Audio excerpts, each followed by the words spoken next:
அன்பார்ந்த தோழர்களே,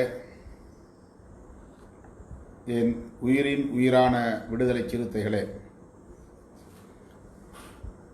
உங்கள் அனைவருக்கும் என்னுடைய வணக்கத்தை தெரிவித்துக் கொள்கிறேன்.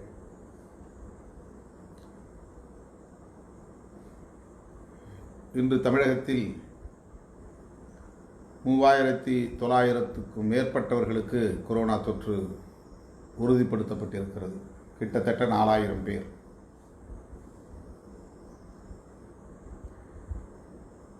ஒட்டுமொத்தத்தில் 1,32,200க்கும் மேற்பட்டவர்களுக்கு தமிழகத்தில் கொரோனா தொற்று உறுதியாகி இருக்கிறது. ஒவ்வொரு நாளும் பல்லாயிரக்கணக்கில் கொரோனா தொற்று உறுதிப்படுத்தப்பட்டு வருகிறது. இன்னும் அது ஒரு கட்டுக்குள் வரவில்லை. அமைச்சர்களுக்கு, அதிகாரிகளுக்கு என்று சட்டமன்ற உறுப்பினர்கள் என மக்களோடு எப்போதும் பணியாற்றி கொண்டிருக்கக்கூடிய அனைவருக்கும் வேகமாக பரவி வருகிறது.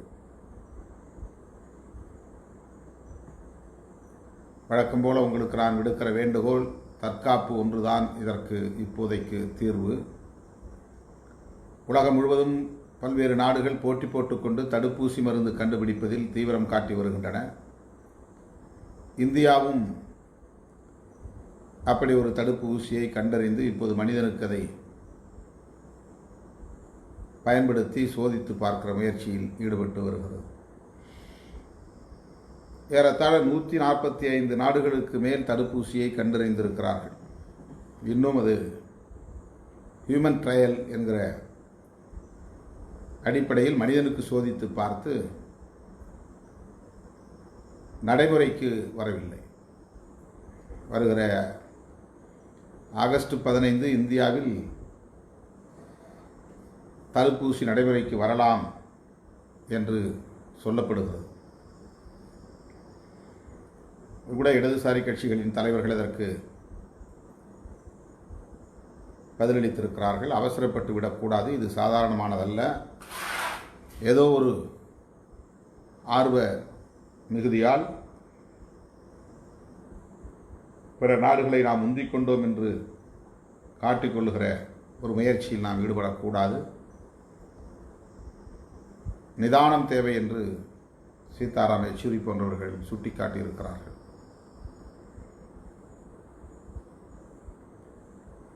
தடுப்பூசி வருகிற வரையில் நாம் மிகுந்த எச்சரிக்கையாக, கவனமாக இருக்க வேண்டும். சில நேரங்களில் நமது இயக்கத் தோழர்கள் கூட உணவுப் பொருள் வழங்குகிற நிகழ்ச்சிகளில் பங்கேற்பதை நான் பார்க்கிறேன். திருமண நிகழ்ச்சிகள் போன்ற இன்னும் பிற நிகழ்ச்சிகளில் அவர்கள் பங்கேற்பதை பார்க்கிறேன். பல தோழர்கள் முகக்கவசம் அணியாமல் துணிச்சலாக செயல்படுவதை போன்ற ஒரு முயற்சியிலே ஈடுபடுகிறார்கள். முகக்கவசம் அணிவதால் 100 விழுக்காடு பாதுகாப்பு என்று சொல்ல முடியாது. ஆனால் முகக்கவசம் அணியாமல் இருப்பது 100 விழுக்காடு ஆபத்து. எனவே குறைந்தபட்ச தடுப்பு, குறைந்தபட்ச பாதுகாப்பு என்கிற அடிப்படையில் முகக்கவசம் அணிய வேண்டியது மிக மிக முக்கியமானது என்பதை மறுபடியும் நான் உங்களுக்கு வேண்டுகோளாக விடுக்க கடமைப்பட்டிருக்கிறேன். நாள்தோறும் நிகழ்ச்சிகளில் நம்முடைய தோழர்கள் பங்கேற்பது பாராட்ட வேண்டிய ஒன்றுதான். ஆனாலும் கூட எச்சரிக்கையாக இருக்க வேண்டும், பாதுகாப்பாக இருக்க வேண்டும் என்று மறுபடியும் நான் வேண்டுகோள் விடுக்கிறேன்.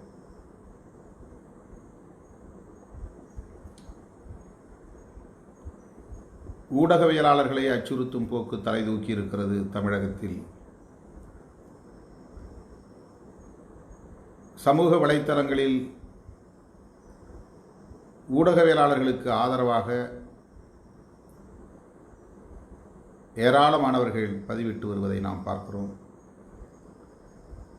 2-3 நாட்களுக்கு முன்பு விடுதலை சிறுத்தைகள் கட்சியின் சார்பில் இதை நாம் கண்டித்திருக்கிறோம். என்னுடைய ட்விட்டர் பக்கத்திலும் கூட அதை நான் பதிவு செய்திருக்கிறேன். இது எவ்வளவு மோசமான ஒரு பாசிசம் என்பதை புரிந்து கொள்ள வேண்டும்.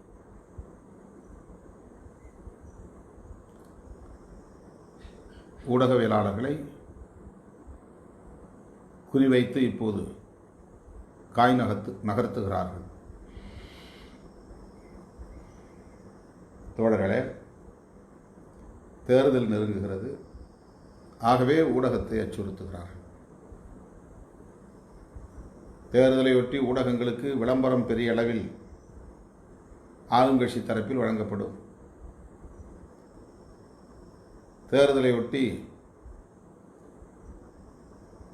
தாங்கள் விரும்புகிற அடிப்படையில் கருத்துருவாக்கம் செய்ய ஊடகங்கள் தேவைப்படுகின்றன.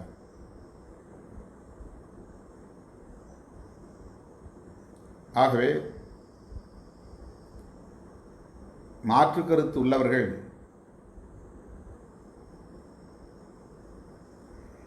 எதிர்கருத்து உள்ளவர்கள் ஊடகங்களில் இருப்பது தங்களுக்கு சாதகமானது இல்லை என்று கருதி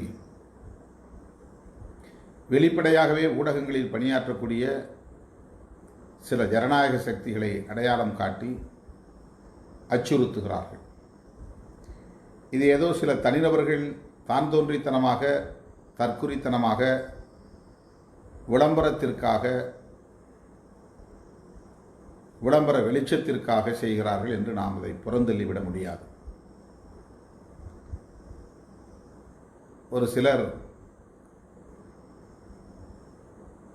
விளம்பரத்திற்காக செய்வது உண்டு. அப்படி தனிநபர் தங்களுடைய விளம்பரத்திற்காக ஏதேனும் உளறி கொட்டுகிறார்கள் என்றால்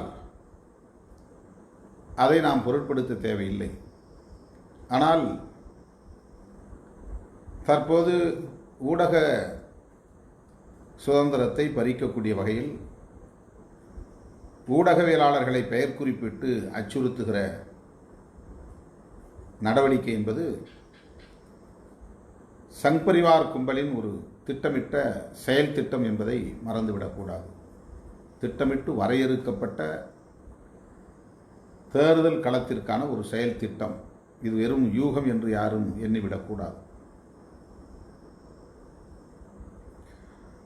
சங் பரிவார் அமைப்புகளை சார்ந்தவர்கள் தேசிய அளவில், அதாவது அகில இந்திய அளவில் தங்களுக்கான நட்பு சக்திகளை அணிதிரட்டுவதை விட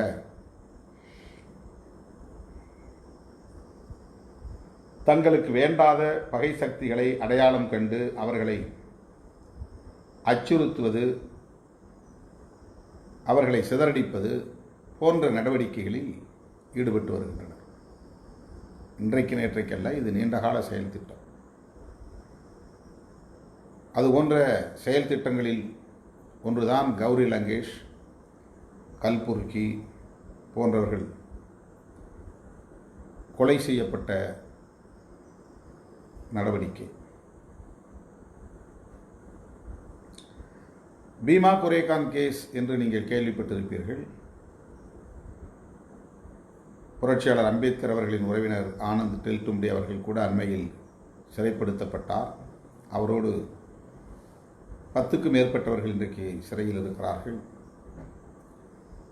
அவர்கள் மீது இந்த அரசு அல்லது ஆட்சி நிர்வாகம் சொல்லுகிற குற்றச்சாட்டு அவர்கள் மாவோயிஸ்டுகள் அல்லது மாவோயிஸ்டுகளுக்கு துணை செய்யக்கூடியவர்கள்.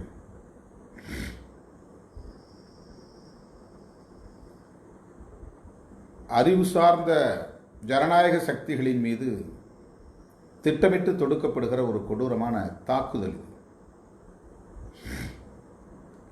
இடதுசாரி சிந்தனையாளர்கள், முற்போக்கான ஜனநாயக சக்திகள் சுதந்திரமாக செயல்படக்கூடாது. அப்படி செயல்படுவது தங்களுடைய சனாதன பாசிச அரசியலுக்கு எதிராக போய்விடும். ஆகவே அவர்களை எல்லாம் அடையாளம் காண வேண்டும், அச்சுறுத்த வேண்டும். அச்சுறுத்தலுக்கும் பணியாமல் பின்வாங்காமல் செயல்பட்டால் அவர்களை முற்றிலும் அழித்தொழித்து விட வேண்டும். மாவோயிஸ்டுகள் என்று இவர்கள் பயங்கரவாதிகளாக சித்தரிக்கக்கூடியவர்கள் கூட காடுகளில் எங்கோ பதுங்கியிருந்து மக்களுக்கு பணியாற்றி கொண்டிருக்கிறார்கள்.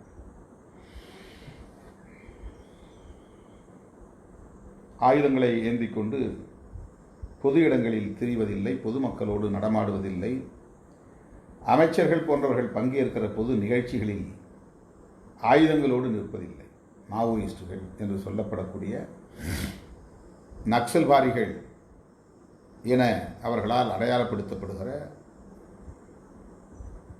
யாரும் வெளிப்படையாக ஆயுதம் ஏந்தி பொதுமக்களோடு பொதுமக்களாக நின்று, இன்னும் சொல்லப்போனால் அதிகாரிகளோடு அமைச்சர்களோடெல்லாம் இணக்கமாக நிற்கக்கூடிய அளவுக்கான வாய்ப்பை பெறவில்லை. அவர்கள் எங்கோ பதுங்கியிருந்து கொரில்லா முறையில்தான் தாக்குதலில் ஈடுபடுகிறார்கள். ஆனால் இந்த வலதுசாரி பயங்கரவாதிகள், சனாதன பயங்கரவாதிகள் எவ்வளவு ஆபத்தானவர்கள் என்பதை புரிந்து கொள்ள வேண்டும். இடதுசாரி நக்சல்வாதிகளுக்கு கிடைக்காத வாய்ப்பு வலதுசாரி சனாதன பயங்கரவாதிகளுக்கு கிடைக்கிறது. இவர்கள் வெளிப்படையாக அமைச்சர்களோடு நடமாட முடியும், அதிகாரிகளோடு உலவ முடியும், பொது நிகழ்ச்சிகளுக்கு கூட ஆயுதங்களோடு வர முடியும், துணிச்சலாக ஆயுதத்தை எடுத்துக்கொண்டு வேண்டாதவர்களின் இல்லத்துக்கே போய் அவர்களின் நெற்றிப் பொட்டில் வைத்து சுட்டு படுகொலை செய்ய முடியும். இப்போது யோசித்து பாருங்கள், இடதுசாரி பயங்கரவாதத்தை விட வலதுசாரி பயங்கரவாதம் எவ்வளவு ஆபத்தானது என்பதை புரிந்து கொள்ளலாம். அரச பயங்கரவாதம் என்பதே வலதுசாரி பயங்கரவாதம் தான். காவல்துறையின் மூலம் ஏவப்படுகிற ஒடுக்குமுறைகளாக இருந்தாலும் சரி, இராணுவத்தின் மூலம் ஏவப்படுகிற பயங்கரவாத நடவடிக்கைகளாக இருந்தாலும் சரி, இவையெல்லாம் சட்டப்பூர்வமாக அங்கீகரிக்கப்பட்ட அரச பயங்கரவாதம். அந்த அரச பயங்கரவாத சக்திகளுக்கு துணை நிற்கக்கூடிய, காட்டி கொடுக்கக்கூடிய, அவர்கள் தருகிற செயல் திட்டங்களை நடைமுறைப்படுத்தக்கூடிய பயங்கரவாத சக்திகள் மிக வெளிப்படையாக ஆயுதங்களோடு திரிகிறார்கள். அவர்களுக்கு காவல்துறையும் ஆயுதம் தாங்கிய பாதுகாப்பு தருகிறது. அவர்களும் சொந்தமான முறையிலே ஆயுதங்களோடு திரிகிறார்கள். யாரை வேண்டுமானாலும் அவர்களால் குறிவைத்து தாக்க முடியும், அழித்தொழிக்க முடியும்.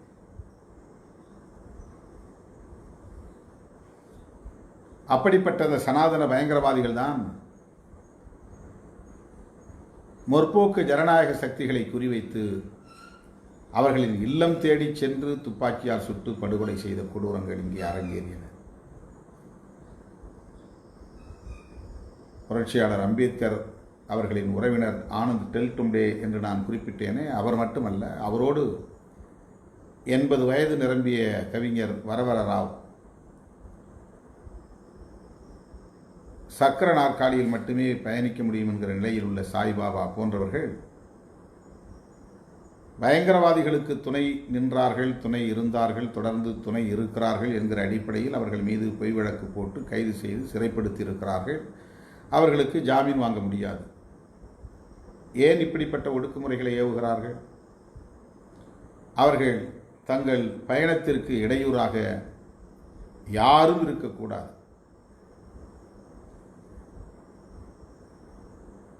அதிலே தெளிவாக இருக்கிறார்கள். அதற்காக அவர்கள் செயல் திட்டங்களை வரையறுத்து ஆங்காங்கே அதற்குரிய ஆட்களை நியமித்து வேலை வாங்கி கொண்டிருக்கிறார்கள். அப்படி சமூக வலைத்தளங்களிலே கூலிக்கு வேலை செய்யக்கூடிய கும்பல் தமிழகத்திலும் இப்போது களமிறக்கி விடப்பட்டிருக்கிறார்கள். அவர்களுக்கு ஒரு ட்விட்டர் போட்டால் அதற்கு இவ்வளவு ரூபாய் பணம், ஒரு ஃபேஸ்புக் ஸ்டேட்டஸ் பதிவு போட்டால் அதற்கு இவ்வளவு ரூபாய் பணம், மீம்ஸ் போட்டால் அதற்கு இவ்வளவு ரூபாய் பணம் என்று அவர்களின் பங்களிப்புக்கு ஏற்ப அவர்களுக்கு தொகை வழங்கப்படுகிறது. தோழர்களே, கூலி வழங்கப்படுகிறது. அப்படி பல சக்திகள் கூலிக்கு கும்மி அடிக்கக்கூடிய பலர் இங்கே தமிழக அரசியலில் களமிறக்கி விடப்பட்டிருக்கிறார்கள். அப்படிப்பட்ட கூலிக்கு மாரடிக்கும் கும்பல் தான் இன்றைக்கு ஊடகவியலாளர்களை குறிவைத்து காய் நகர்த்துகிறார்கள். பெயரையெல்லாம் குறிப்பிட்டு சொல்லி இவர்களெல்லாம் யார், இவர்கள் என்ன பேசுகிறார்கள், இவர்கள் பின்னணி என்ன.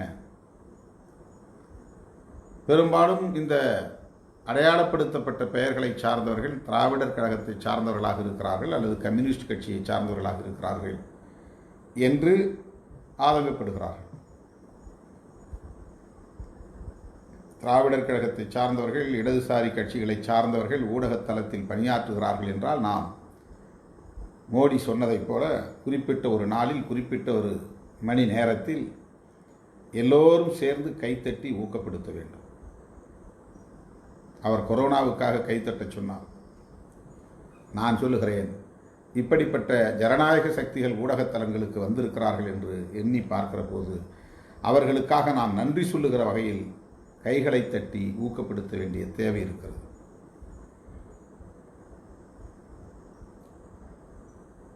இடதுசாரிகள் அல்லது திராவிடர் கழகத்தை சார்ந்த சிந்தனையாளர்கள் ஊடகத்தளத்திலே பணியாற்றினால் என்ன குடிமூழ்கி போய்விடும்?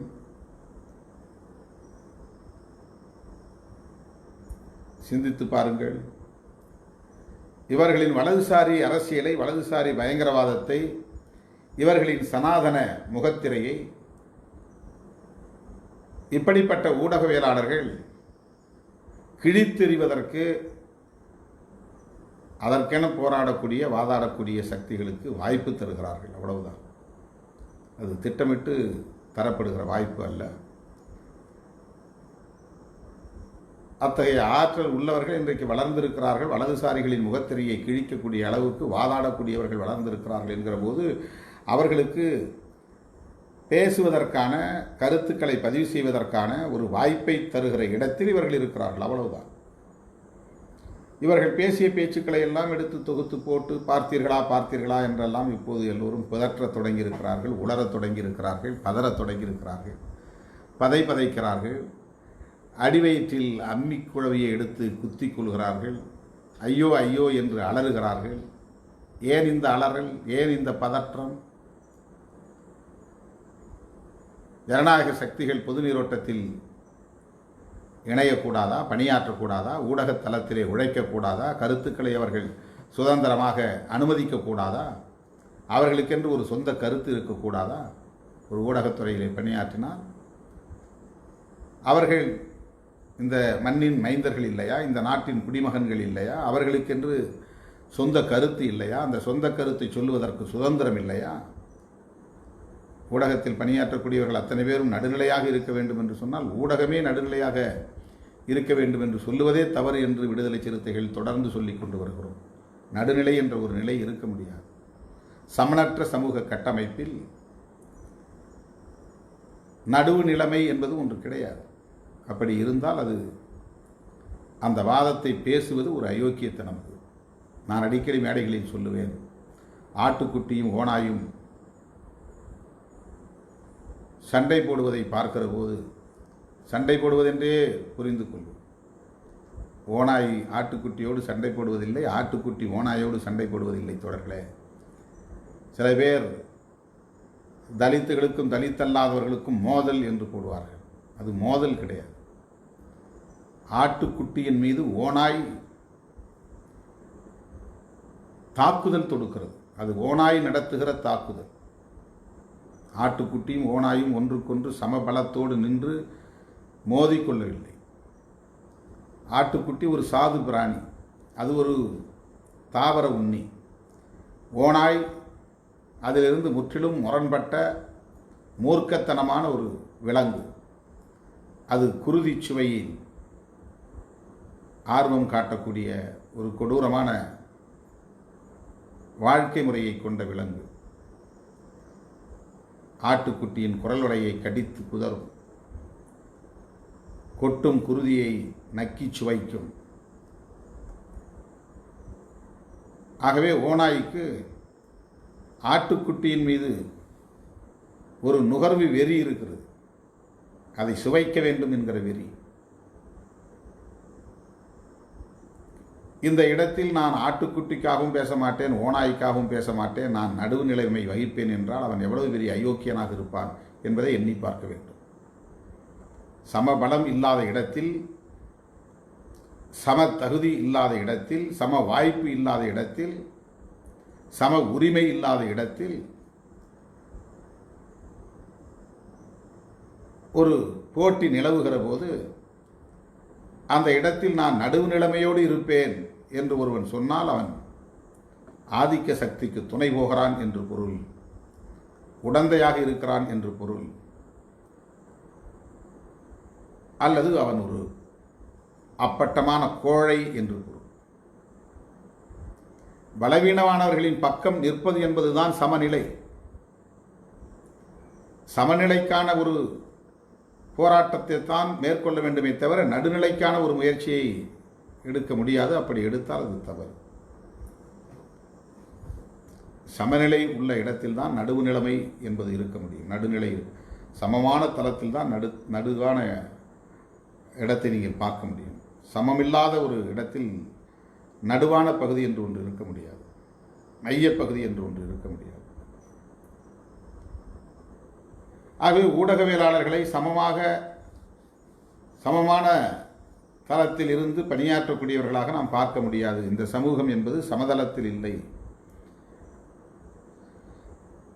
ஏற்றத்தாழ்வு என்பதை விட உயர்வு தாழ்வு என்கிற சமனற்ற நிலையில் இந்த சமூகம் இருக்கிறது. ஏற்றத்தாழ்வு என்பது ஒரு இயங்கியல் போக்கு, உயர்வு தாழ்வு என்பது ஒரு கற்பிதம். பரப்பால் ஒருவன் உயர்ந்தவன், இன்னொருவன் தாழ்ந்தவன் என்பது சிலர் திட்டமிட்டு பரப்பி இருக்கிற ஒரு கருத்து. ஏற்றத்தாழ்வு என்பது மலை மடு, இந்த ஏற்றத்தாழ்வு இருக்கத்தான் செய்யும். பள்ளம் மேடு, இந்த ஏற்றத்தாழ்வு இருக்கவே செய்யும். இதை சமப்படுத்த முடியாது. பூமியில் இருக்கிற எல்லா மலைகளையும் உடைத்துவிட்டு பூமி அளவுக்கு சமதளமாக கொண்டு வர முடியாது. அது இயங்கியல் போக்குக்கே முரணானது. மேடு இருந்தால் பள்ளம் இருக்கும், ஏற்றம் இருந்தால் இறக்கம் இருக்கும், நெட்டை இருந்தால் குட்டை இருக்கும், கருப்பு இருந்தால் வெள்ளை இருக்கும், ஆண் இருந்தால் பெண் இருக்கும், பகல் இருந்தால் இரவு இருக்கும். இது இயங்கியல் விதி. இதுதான் எல்லாம் விதிப்படி நடக்கிறது என்று சொல்கிறோமே, இந்த விதிதான். தலை விதி அல்ல, தலையாய விதி. விதிகள் பல இருக்கும், அதிலே தலையாய விதி ஒன்று இருக்கும். நாட்டிலே பல சட்டங்கள் உண்டு, நாட்டிலே பல விதிகள் உண்டு. அதிலே தலையாய சட்டம் எது என்றால் அரசியலமைப்பு சட்டம்தான். உன்னுடைய தலை விதி சரியில்லை என்றால் உன் நாட்டின் அரசமைப்பு சட்டம் சரியில்லை என்று பொருள். ஆகவே இந்த சமூகத்தில், பிரபஞ்சத்தில், இயற்கை அமைப்பில் ஏற்றத்தாழ்வு என்பது ஒரு இயங்கியல் போக்கு. அது இருக்கும், இருந்தே தீரும். அதை சமப்படுத்த முடியாது. அப்படி என்றால் சமத்துவம் என்கிற கருத்தே தவறல்லவா, அது இயங்கியல் போக்குக்கே முரணாக இருக்கிறதல்லவா என்ற ஒரு வாதம் சிலரால் எழுப்பப்படலாம். நாம் சமம் என்று சொல்லுவது அனைவரும் வெள்ளையாக பிறக்க வேண்டும், யாரும் கருப்பாக இருக்கக்கூடாது, அல்லது எல்லோரும் கருப்பாக இருக்க வேண்டும், யாரும் வெள்ளையாக இருக்கக்கூடாது என்கிற சமத்துவத்தை பேசவில்லை. எல்லோரும் 5 அடி உயரம் இருக்க வேண்டும், அல்லது 6 அடி உயரம், உலகில் பிறக்கிற அத்தனை பேரும் 6 அடி உயரம் இருக்க வேண்டும் என்கிற சமத்துவத்தை பேசவில்லை. எல்லோருக்கும் அரண்மனை வேண்டும், எல்லோருக்கும் தோட்டம் வேண்டும், எல்லோருக்கும் பண்ணை விவசாயம் வேண்டும் என்கிற அடிப்படையில் சமமான பரப்பளவில் வீடு, சமமான பரப்பளவில் நிலம், சமமான விவசாயம் என்கிற அடிப்படையில் அல்ல. சமம் என்பது, சமத்துவம் என்பது ஒருவன் இன்னொருவனை எப்படி அணுகுகிறான் என்பதுதான், எப்படி மதிக்கிறான் என்பதுதான், எப்படி அவனை அங்கீகரிக்கிறான், ஏற்றுக்கொள்கிறான் என்பதுதான். ஒருவனுக்கு பேச அனுமதிக்கிறோம், ஒருவனுக்கு பேச அனுமதிக்கவில்லை என்றால் அங்கே சமத்துவம் இல்லை. ஒருவன் கருத்துக்கு நாம் மதிப்பு கொடுக்கிறோம், இன்னொருவன் கருத்துக்கு நாம் மதிப்பு கொடுப்பதில்லை என்றால் அங்கே சமத்துவம் இல்லை. ஆகவே கருத்துக்கு சுதந்திரம் வேண்டும் என்பதுதான் சமத்துவம். எல்லோருக்கும் படிப்பதற்கான வாய்ப்பு, குறிப்பிட்ட சிலருக்கு படிக்கிற வாய்ப்பை மறுத்துவிட்டு குறிப்பிட்ட சிலருக்கு படிக்கிற வாய்ப்பை தந்துவிட்டு படிக்காத ஒரு பிரிவினருக்கும் படித்த ஒரு பிரிவினருக்கும் போட்டி வைத்து சமமாக நடத்து, சமமாக மதிப்பெண் போடு என்றால் அது அயோக்கியத்தனமானது. ஆகவே சம வாய்ப்பு வழங்கப்படுவதற்காக ஒரு முன்னுரிமை அடிப்படையில் வழங்குவதுதான் சமூக நீதி. எனவே சமத்துவம் என்பது ஒருவர் இன்னொருவரை எப்படி நடத்துகிறார், ஹவு டு ட்ரீட் அதர்ஸ், எப்படி நாம் பிறரை மதிக்கிறோம், அவர்களை நடத்துகிறோம், வயதாலும் சரி, பாலினத்தாலும் சரி, பொருளாதாரத்திலும் சரி, கல்வியாலும் சரி, அல்லது மொழி இனம் என்கிற அடிப்படையிலான பாரம்பரிய அழகுகளாலும் சரி, யாரும் யாரையும் இழிவாக அணுகக்கூடாது, இழிவுபடுத்தக்கூடாது, குறைத்து மதிப்பிடக்கூடாது, அவமதிக்கக்கூடாது, அவர்களுக்கு உரிய வாய்ப்புகளை பறிக்கக்கூடாது, மறுக்கக்கூடாது என்பதுதான் சமத்துவத்தோடு தொடர்புடையது. அதுதான் சமத்துவம். ஈக்குவாலிட்டி என்பது எப்படி ஒருவருக்கு ஒருவர் உறவுகளை தீர்மானிக்கிறோம் என்பதுதான், அணுகுமுறைகளை தீர்மானிக்கிறோம் என்பதுதான், வாய்ப்புகளை தீர்மானிக்கிறோம் என்பதுதான். அப்படி சமனில்லாத ஒரு சமூக கட்டமைப்பில் ஊடகம் மட்டும் சமமாக நடுநிலைமையோடு செயல்பட வேண்டும், இப்பக்கமும் சாயக்கூடாது அப்பக்கமும் சாயக்கூடாது என்கிற அடிப்படையில் செயல்பட வேண்டும் என்று எதிர்பார்ப்பது ஒரு பாசிசம். அதுவே பாசிசம் தான்.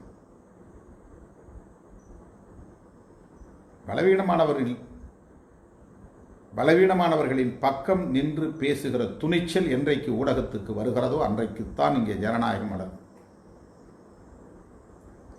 அப்படி ஊடகம் முயற்சிக்கிற போது அந்த சுதந்திரத்தை அனுமதிப்பதுதான் ஜனநாயகம். அவ்வாறு இல்லாமல் அச்சுறுத்துவது எவ்வளவு மோசமான கொடிய ஒரு பயங்கரவாதம், பாசிசம் என்பதை அப்படித்தான் நீங்கள் புரிந்து கொள்ள வேண்டும். அது இன்னொரு நாட்டின் மொழியாக இருக்கலாம், ஆனால் அந்த சொல்லாடலை அப்படியேத்தான் நாம் பேசியாக வேண்டும். பாசிசம் என்பதை நாம் பாசிசம் என்றே பயன்படுத்த வேண்டிய தேவை இருக்கிறது. இது உலக அரங்கில் அனைவராலும் புரிந்து கொள்ளக்கூடிய ஒரு ஒற்றை சொல்லாடலாக இருக்கிறது. ஜனநாயகத்தை மறுப்பது எதுவோ, மறுதலிப்பது எதுவோ, தடுப்பது எதுவோ, தவிர்ப்பது எதுவோ, பறிப்பது எதுவோ அதுதான் பாசிசம்.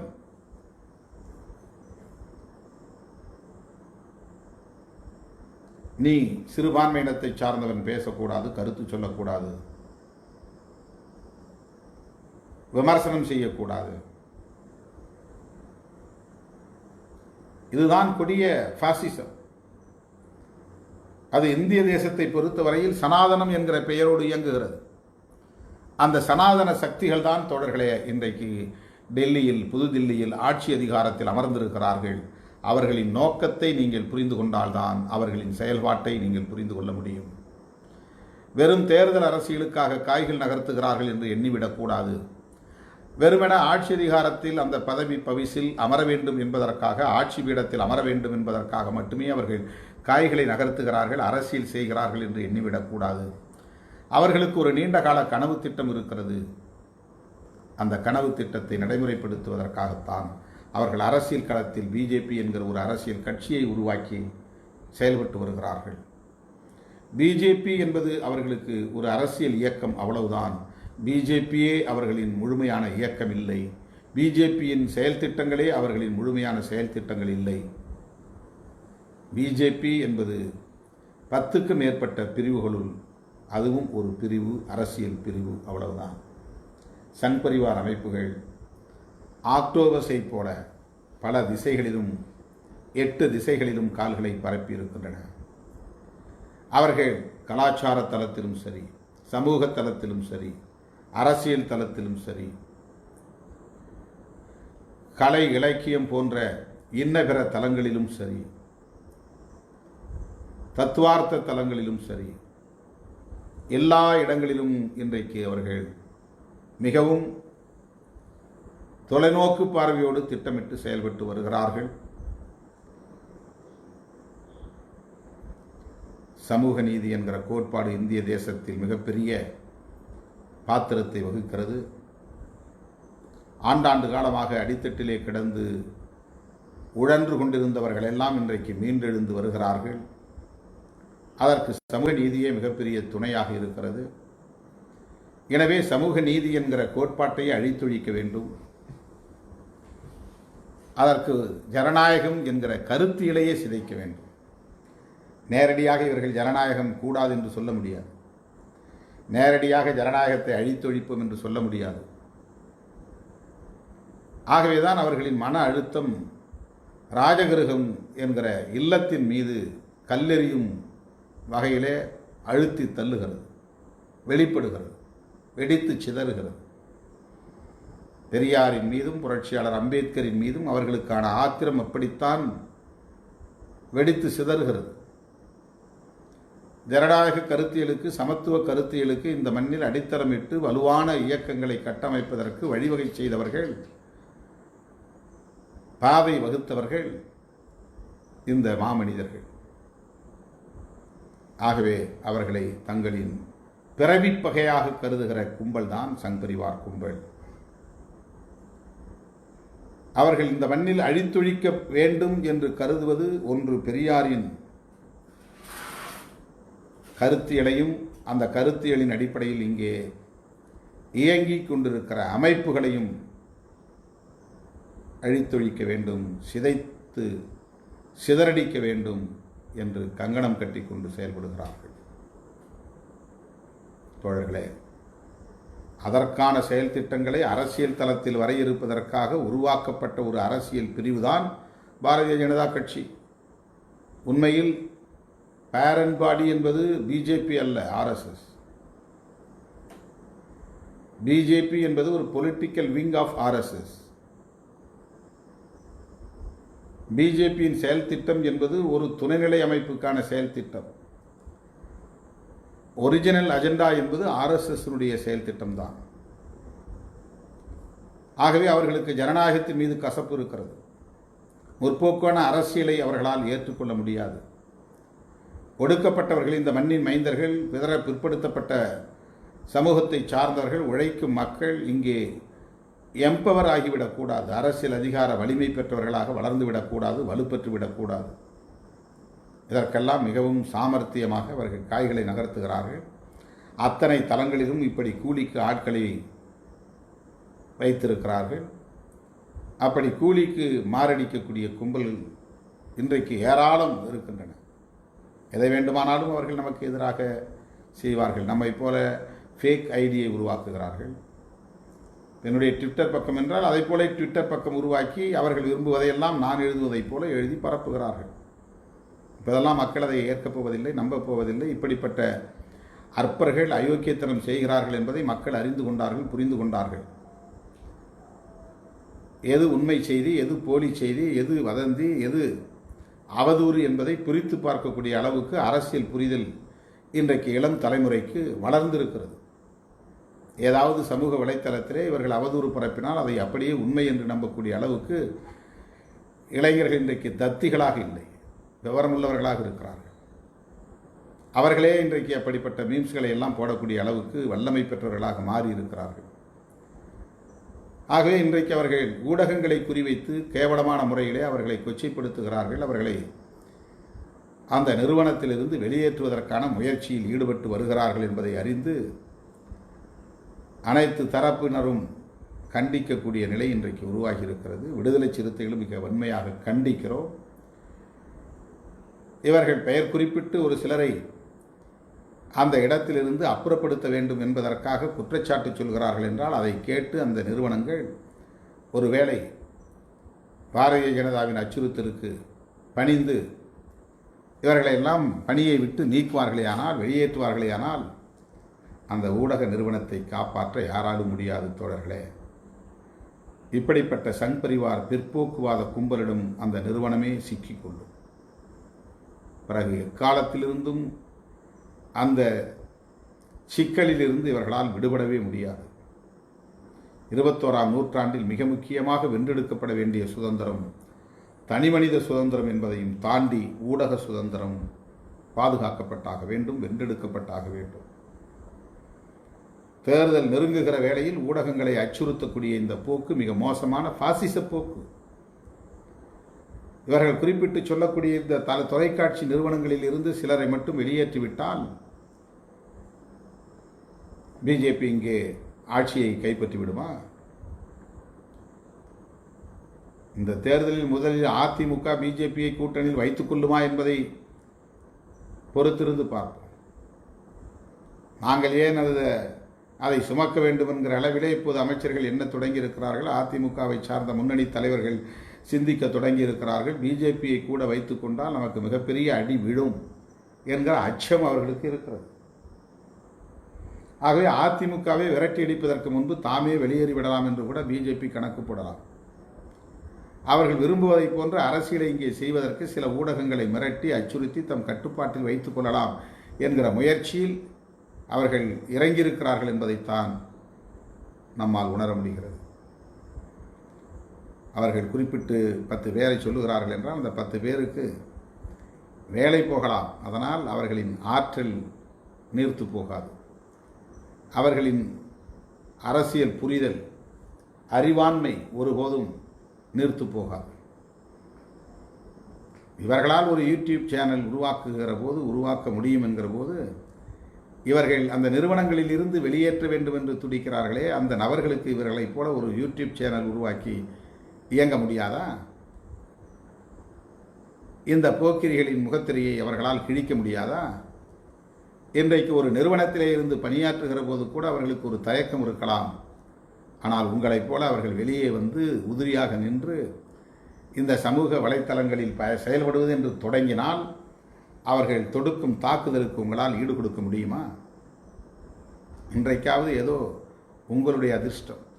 அவர்களெல்லாம் ஒரு நிறுவனத்திலே போய் ஒட்டி கொண்டிருப்பது அல்லது அந்த நிறுவனத்தோடு பிணைந்திருப்பது, உங்களைப் போல வேகமாக இறங்கி உங்களுக்கு பதில் சொல்லக்கூடிய நிலையில் இன்றைக்கு அவர்கள் செயல்பட முடியாத போக்கு உருவாகி இருக்கிறது. ஆகவே அவர்களுக்கு வேலை போய்விடும் என்ற கவலை யாருக்கும் இல்லை, அவர்களுக்கே இருக்காது. வேலை போவதல்ல பிரச்சனை. இந்த கும்பல் எதற்காக இந்த ஊடக நிறுவனங்களின் மீதான தாக்குதலை தொடுக்கிறார்கள் என்பதை புரிந்து கொள்ள வேண்டும். ஒட்டுமொத்தமாக இவர்கள் இந்த குறிப்பிட்ட சில தனிநபர்களின் மீது தாக்குதல் தொடுப்பதாக எண்ண வேண்டாம். ஒட்டுமொத்தமாக ஊடக நிறுவனங்களுக்கு, நிறுவன அதிபர்களுக்கு அச்சுறுத்தல் தருகிறார்கள். எங்களுக்கு சாதகமாக நீங்கள் நிலைப்பாடு எடுக்க வேண்டும், எங்களுக்கு சாதகமாக நீங்கள் செய்திகளை பரப்ப வேண்டும், எங்களுக்கு எதிராக கருத்துக்களை பரப்புகிறவர்களுக்கு வாய்ப்பு தரக்கூடாது, விடுதலை சிறுத்தைகள் போன்றவர்களை ஊக்கப்படுத்தக்கூடாது என்கிற அடிப்படையில் ஒரு மறைமுகமான அச்சுறுத்தலை ஏவுகிற செயற்பாடுகளில் தான் இன்றைக்கு அவர்கள் ஈடுபட்டிருக்கிறார்கள். எனவே அந்த 1-2 கூலிக்கு வேலை செய்யக்கூடியவர்கள் பாவம். நாளைக்கு நாம் கூலி கொடுத்தால் கூட நமக்கு பின்னால் வர வாய்ப்பு இருக்கிறது. இன்றைக்கு பிஜேபிக்கு நல்ல காலம். அதனால் அவர்களோடு இருந்தால் அவர்களின் பிழைப்பு ஓடும். எனவே அவர்கள் அந்த தம்பிகள் அப்படி பிஜேபிக்கு ஆதரவாக எழுதுகிறார்கள் அல்லது பிஜேபிக்கு ஆதரவாக ஆர்எஸ்எஸ்க்கு ஆதரவாக மீம்ஸ் போடுகிறார்கள் என்பதற்காக பதற்றப்பட வேண்டிய தேவையில்லை. அந்த தனிநபர்களின் மீது நாம் கோபப்பட வேண்டிய அவசியம் இல்லை. அவர்கள் எடுப்பார் கைப்பிள்ளைகள். இன்றைக்கு அவர்களின் கைகளுக்குள் அவர்கள் போய் மாட்டியிருக்கிறார்கள். நாளைக்கு அவர்கள் அப்படியே புரண்டு இன்னொரு நிலைப்பாட்டை எடுக்கவும் வாய்ப்பு இருக்கிறது. யாருக்காகவும் பேசுவார்கள். ஒரு டிபேட்டில் கலந்து கொண்டால் இவ்வளவு ரூபாய் என்று நீங்கள் பேரம் பேசினால் உங்களுக்காகவும் பேசுவார்கள். அவர்கள் மீது நம்முடைய ஆத்திரத்தை காட்ட வேண்டிய அவசியமில்லை என்பதற்காக சொல்லுகிறேன். அவர்களை குறைத்து மதிப்பிட வேண்டும் என்பதற்காக நான் சொல்லவில்லை. எவனோ ஒருவன் என்னை பற்றி எழுதிவிட்டான் என்று நம்முடைய தோழர்கள் எல்லாம் ஆத்திரப்பட்டதாக அறிய வந்தேன்.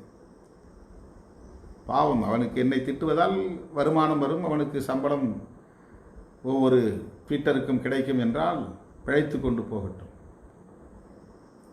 அவர்களெல்லாம் சொல்லுகிறபடி விடுதலை சிறுத்தைகளோ அல்லது திருமாவளவனோ இல்லை. நாட்டு மக்கள் அறிவார்கள். நாம் எதை நோக்கி பயணிக்கிறோம், யாரோடு கைகோர்த்து நிற்கிறோம், எந்த களத்திலே போராடி கொண்டிருக்கிறோம், 30 ஆண்டு காலம் நாம் கடந்து வந்த பாதை என்ன,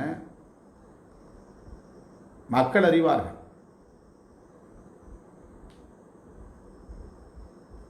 எனவே அவர்களுக்காக நாம் வரிந்து கட்டிக்கொண்டு நம்முடைய சமூக வலைப்பக்கங்களில் தேவையில்லாமல் அவர்களின் படத்தை எல்லாம் போட்டு அவர்களின் பெயரை எல்லாம் எழுதி நம்முடைய சக்தியை விரயமாக்க வேண்டாம் என்று நம்முடைய தோழர்களுக்கு நான் வேண்டுகோள் விடுக்கிறேன்.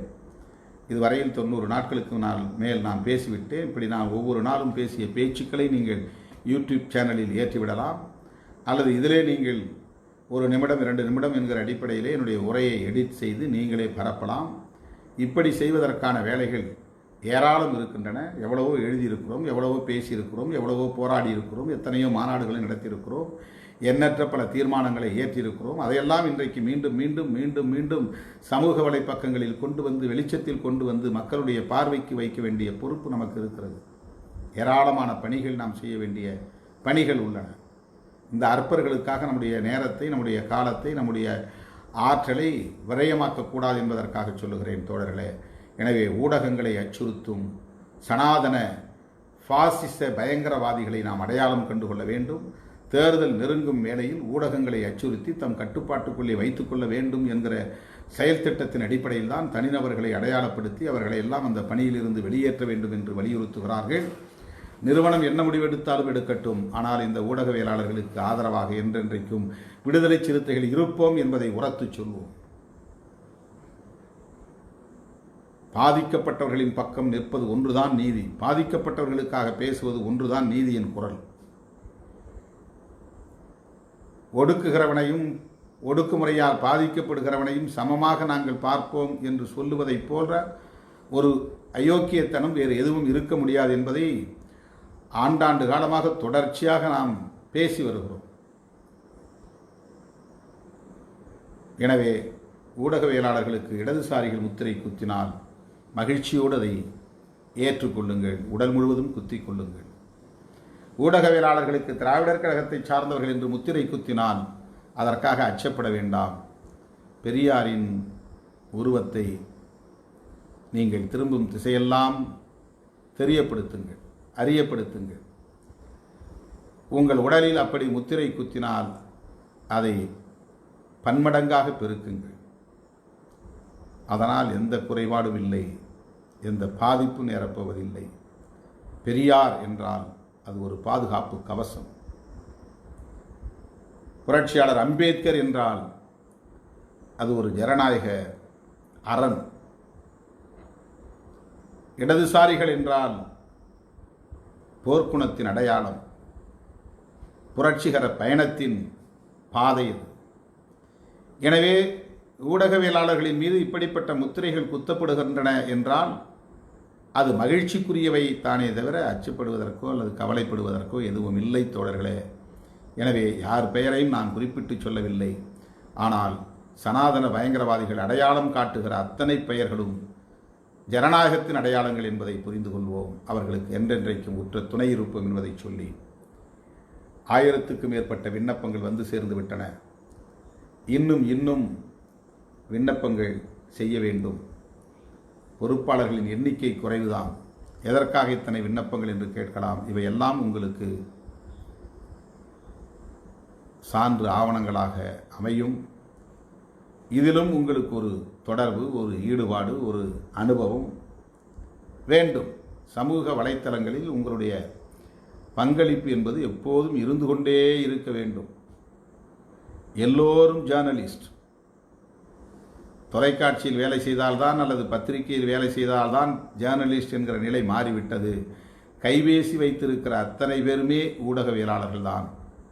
எனவே ஊடகத்திற்கு எதிரான, ஊடக சுதந்திரத்திற்கு எதிரான, ஊடகவியலாளர்களுக்கு எதிரான அடக்குமுறைகளில் ஈடுபடுவோர், அச்சுறுத்தலில் ஈடுபடுவோர் யாராக இருந்தாலும் அவர்களை எதிர்த்து, மூர்க்கமாக எதிர்த்து விடுதலை சிறுத்தைகள் கட்சி போராடும் என்பதை சொல்லி மீண்டும் நாளை சந்திப்போம் என கூறி நிறைவு செய்கிறேன். நன்றி, வணக்கம்.